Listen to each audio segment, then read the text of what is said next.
ပြီးခဲ့တဲ့အပိုင်းမှာမင်္ဂလေးဆိုစောနိုကိုဓမြခေါင်းဆောင်ဘယ်မှာကပြန်ပေးဆွဲခိုင်းလိုက်ပါတယ်။တစ်ချိန်ကယွန်းတပါတို့ကုန်တဲ့အဖွဲ့စီမှာလက်နက်မောင်ခိုသွားဝယ်ရင်သူတို့အဖွဲ့နဲ့ပြဿနာဖြစ်ခဲ့ပြီးခေါင်းဆောင်ဦးလေးကြောင့်အရေးနှိမ်သွားကခွေးပြေးဝက်ပြေးထွက်ပြေးခဲ့ရတာကြောင့်ပဲဖြစ်ပါတယ်။ဒီလိုနဲ့ညဘက်မှာဆိုစောနိုကိုပြန်ပေးဆွဲဖို့ကြိုးစားပေမဲ့မင်းသားဂျူမုံရဲ့ကာကွယ်ပေးမှုကြောင့်မင်္ဂလေးလည်းကန်ကောင်းသွားပါတော့တယ်။ခေါင်းဆောင်စာယုံကလည်းအရင်ကပြဿနာဖြစ်ခဲ့တာကိုပြန်မှတ်မိသွားပြီးဗမားတို့အကြောင်းကိုစုံစမ်းခိုင်းပါတော့တယ်။ဗမားဟာအလွဲသုံးစားမှုနဲ့ထွက်ပြေးနေခဲ့ရတဲ့အရာရှိတဦးဖြစ်ပြီးဒီဒေသမှာဓမြခေါင်းဆောင်လုပ်နေတာပဲဖြစ်ပါတယ်။ဗမားမှာနောက်လိုက်များစွာရှိပြီးသူ့ရဲ့နောက်လိုက်တွေကလည်းစနစ်တကျလေ့ကျင့်ထားတဲ့စစ်သားတွေဖြစ်ကာတိုက်ပွဲတွေ့ကြုံရှိတဲ့သူတွေပဲဖြစ်ပါတယ်။ဒါအပြင်သူတို့ရဲ့နေမြေထဲဝင်လာသမျှကုန်တဲ့ဖွဲ့တွေကိုအလို့မပေးဘဲကုန်စီတွေကိုတိမ့်တဲ့အပြင်လူတွေကိုပါကျွန်းဖြစ်ရောင်းစားနေတာကြောင့်ဂျူမုံတို့လည်းအခက်တွေ့နေရပါတော့တယ်။မာရီတို့ကတော့လွတ်နိုင်မဲ့လမ်းကြောင်းတွေကိုအမျိုးမျိုးရှာပေးပေမဲ့ဂျူမုံကတော့လက်မခံပဲဖြစ်နေပါတယ်။အကြောင်းကတော့ကိုဆန်မာစားတောင်ရှိခဲ့ရင်ကုန်သွယ်ရေးလမ်းကြောင်းလုံးမှာမို့လို့ပဲဖြစ်ပါတယ်။သူတို့ဟာဒီဒေတာကိုတစ်ခါပဲဖျက်သွားတာမျိုးမဟုတ်ပဲ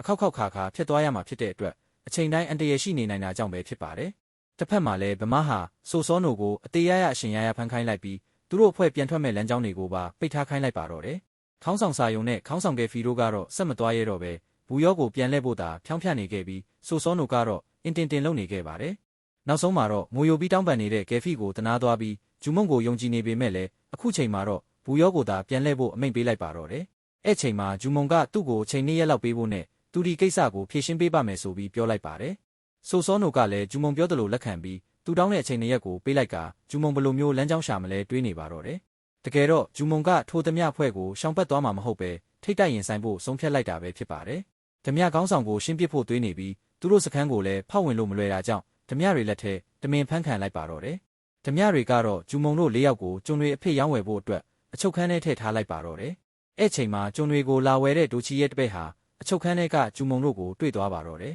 ။ဒိုချီတပည့်ဟာအချုပ်ခန်းထဲကကောင်ကမင်းသားဂျူမုံဖြစ်ကြောင်းနဲ့အဲ့လေးကောင်ကိုတတိထားဖို့ပြောနေခဲ့ပါတယ်။ဗမာလည်းအစကတော့တိတ်မယုံချင်ပေမဲ့သူ့စီမှာဘာကြောင့်လာဖမ်းခံတာလဲသိချင်လို့လုံခြုံရေးကိုတမင်လျှော့ထားခဲ့လိုက်ပါတယ်။ဒီလိုနဲ့ပဲညရောက်တော့ဂျူမုံတို့ဟာလုပ်ငန်းစကြပါတော့တယ်။အုပ်ဖိုးရဲ့အကူအညီနဲ့ပဲအချုပ်ခန်းထဲကလွတ်မြောက်အောင်ထွက်လာကြပြီးဗမာနေတဲ့အခန်းထဲရောက်လာကဗမာကိုနှုတ်ပိတ်ဖို့ကြိုးစားပါတော့တယ်။ဒါပေမဲ့သူတို့ပဲပြန်ဝိုင်းခံလိုက်ရပြီးလေးမြတွေနဲ့အတင်းဆောင်နေတာကြောင့်တော်တော်လေးရေးနှိမ်သွားတာမို့လို့ပြန်ဖမ်းခံလိုက်ရပါတော့တယ်။နောက်ဆုံးမှာတော့ဒိုချီတပိတ်ဟာဂျူမုံတို့အဖွဲ့ကိုနှုတ်ပိတ်ဖို့အတွက်လိုအပ်တဲ့ငွေကြေးတွေပေးကဒိုချီစီပြန်သွားပါတော့တယ်။ဒါပေမဲ့ဗမာရဲ့တပိတ်ဟာဘရင်ကွမ်ဝနဲ့တွားမရှုပ်ရဲတာကြောင့်မင်းသားဂျူမုံကိုလွတ်ပေးလိုက်ဖို့သာအကြံပေးနေပါတော့တယ်။ဒိုချီဟာဒီကိစ္စကိုအကြောင်းစုံတည်သွားပြီးငါရဲ့တပိတ်16ယောက်ထဲမှာမင်းကအတော်ဆုံးပဲဆိုပြီးချီးမွမ်းကရောင်ဖို့ကိုတွားပြောဖို့ထွက်လာခဲ့လိုက်ပါတယ်။ဒါပေမဲ့ဒိုချီတပိတ်ဟာသူတိတ်နားမလဲလို့မင်းသားရောင်ဖို့ဟာတကယ်ပဲအိမ်ရှိဆန်ဖြစ်နိုင်တယ်ထင်လို့လားဆိုပြီးမင်းနေတာကြောင့်ဒိုချီလည်းနားလည်သွားအောင်နိုင်ရင်ဖျက်ရိုက်ပေးလိုက်ပါတော့တယ်။တကယ်တော့ဒိုချီဟာရောင်ဖို့စီက